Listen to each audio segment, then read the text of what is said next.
ಕೊಪ್ಪಳ ಮರಕುಂಬಿ ಗ್ರಾಮದಲ್ಲಿ ಗಲಾಟೆ ನಡೆದಿರುವಂತಹ ಪ್ರಕರಣಕ್ಕೆ ಸಂಬಂಧಪಟ್ಟಂತೆ ಐತಿಹಾಸಿಕ ನಿರ್ಧಾರಕ್ಕೆ ಈಗ ಸರ್ವರ್ಣೀಯರು ಕೂಡ ಮುಂದಾಗಿರುವಂಥದ್ದು. ಗಲಾಟೆಯ ಪ್ರಕರಣದ ನಂತರ ಎಚ್ಚೆತ್ತಿರುವಂಥದ್ದು ಅಲ್ಲಿ ಮರಕುಂಬಿ ಗ್ರಾಮಸ್ಥರು. ಕೊಪ್ಪಳ ಜಿಲ್ಲೆಯ ಗಂಗಾವತಿ ತಾಲೂಕಿನ ಮರಕುಂಬಿ ಗ್ರಾಮ ಅದು.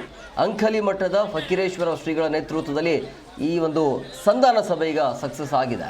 ದುರ್ಗಾದೇವಿ ಜಾತ್ರೆಯನ್ನು ಒಟ್ಟಾಗಿ ಆಚರಣೆ ಮಾಡೋದಕ್ಕೆ ಅಂತಿಮವಾಗಿ ತೀರ್ಮಾನಕ್ಕೆ ಬರಲಾಗಿದೆ. ದೇಶದಲ್ಲಿ ಭಾರಿ ಸದ್ದು ಮಾಡಿರುವಂಥ ಪ್ರಕರಣ ಆಗಿತ್ತು ಇದು, ಮರಕುಂಬಿ ಮಾಡಿರುವಂಥ ಪ್ರಕರಣ. ಸೊ ಹಂಗಾಗಿ ಈ ವಿಚಾರಕ್ಕೆ ಸಂಬಂಧಪಟ್ಟಂತೆ ಯಾವುದೇ ರೀತಿಯಾಗಿ ಗಲಾಟೆ ಗದ್ದಲ ಆಗಬಾರದು ಅನ್ನೋಂಥ ಕಾರಣಕ್ಕಾಗಿ ಒಂದು ಮಹತ್ವದ ಸಭೆಯನ್ನು ಮಾಡಲಾಗುತ್ತೆ. ಆ ಸಭೆಯಲ್ಲಿ ಎಲ್ಲರೂ ಕೂಡ ಒಮ್ಮತವನ್ನು ಸೂಚಿಸಿದ್ದಾರೆ. ಸವರ್ಣೀಯರು ಮತ್ತು ದಲಿತರ ನಡುವೆ ನಡೆದಿರುವಂಥ ಸಭೆ, ಈಗ ಈ ಸಭೆ ಸಕ್ಸಸ್ ಆಗಿದೆ.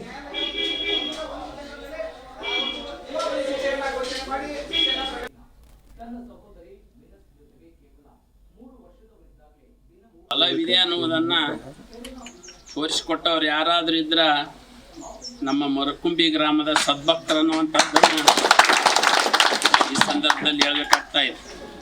ಆ ನಿಟ್ಟಿನೊಳಗೆ ಈ ಗ್ರಾಮದಲ್ಲಿ ಈ ದುರ್ಗಾ ಜಾತ್ರೆ ಇರ್ಬೋದು, ಅನೇಕ ದೇವರುಗಳ ಜಾತ್ರೆ ಇರ್ಬೋದು, ಮದುವೆ ಮುಂಜಿ ಯಾವುದೇ ಥರ ಇಲ್ಲಿ ಕಾರ್ಯಕ್ರಮ ನಡೆದ್ರೆ ಒಬ್ಬರನ್ನೊಬ್ಬರು ಅರಿತು ಜಾತಿ ಮತ ಪಂಥ ಅನ್ನದೇ ಸರ್ವಾಂಗ ಸುಂದರವಾಗಿ ಒಬ್ಬರನ್ನೊಬ್ಬರು ಅರಿತು ಈ ಕಾರ್ಯಕ್ರಮವನ್ನು ಮಾಡಿಕೊಂಡು ಬಂದಿರಿ ಅಂತಂದ್ರೆ, ಹಿಂದೆ ಅಹಿತಕರ ಘಟನೆ ಆಗಿದ್ದ ಒಂದು ಸಂದರ್ಭದಲ್ಲಿ ಯಾವುದೇ ರೀತಿಯ ನಮ್ಮಲ್ಲಿ ಅಸ್ಪೃಶ್ಯತೆ ಇಲ್ಲ, ಸಮಾನತೆ ಇದೆ, ಜಾತಿ ಯಾವುದಾದರೂ ಏನು ಮನುಷ್ಯ ಒಳ್ಳೆಯವನಾದರೆ ಸಾಕು ಎಂಬ ಭಾವೈಕ್ಯದಿಂದ ಮತ್ತು ದಲಿತರು ಮತ್ತು ಸಾವರ್ಣಿ ಅನ್ನದೇ ಮುಂಬರುವ ಈ ಏನು ದುರ್ಗಾದೇವಿ ಜಾತ್ರೆ ಫೆಬ್ರವರಿ 12 ಮತ್ತು 13ನೇ ತಾರೀಕಿನಿಂದ ನಡೆಯಲಿದೆ.